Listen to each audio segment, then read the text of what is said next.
When Joey said you're a veteran, not just a veteran in the league, but a veteran, being here at bioXcellerator, this is your, what, fourth trip, third trip? Third trip. Okay, yeah. Cool.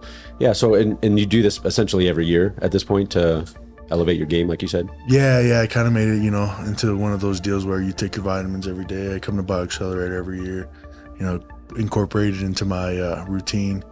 I think there's so many things out there that can help you and give you a great boost into elevating your game, but I think it's the discipline behind it that really changes and really gives you those results you want. After my first visit, I saw results, I felt better, my game was better, but it was after the second trip where I really noticed a difference.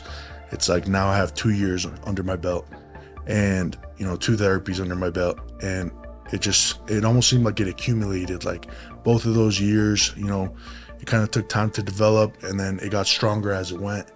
And my recovery was a big difference during the season, which is the most stressful time of the year for our bodies. But even then, I started feeling, okay, I'm back, ready for the next day. I talked to a lot of linemen, a lot of elite athletes in all sports. But the one thing that I have a hard time seeming to get through, and I understand why, in the mindset of younger guys, is my point, is, the younger guys that, and I mean, you guys are young compared to me, right? But, younger guys that have that invincible mentality, and they don't understand that, one injury, well, I'm sure they understand it, but, you guys are depending on your bodies for your livelihoods and your family's livelihoods. And so what do you think it is about your mindset that got you to come here? Because I'm sure your coaches aren't suggesting this necessarily, or maybe your athletic trainers or orthopedic surgeons probably aren't pushing you to do this. So it's something that's inherent about you and your mindset. What got you here?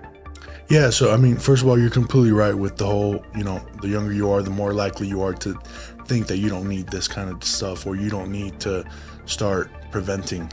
I've seen a lot of rookies a lot of younger guys, period, that feel good right now, but they have no clue that once they get into that year 4, 5, it's not going to feel like that anymore. And I think that's the biggest thing, is not just educating these guys, but really letting them see that it's the preventative part that's going to help you stay on top of your game. But I knew overall this was going to help the things I didn't even know I needed help in. Things that your body isn't aware of, that are damaged or that are worn out. And you only feel the difference until after you do something like this.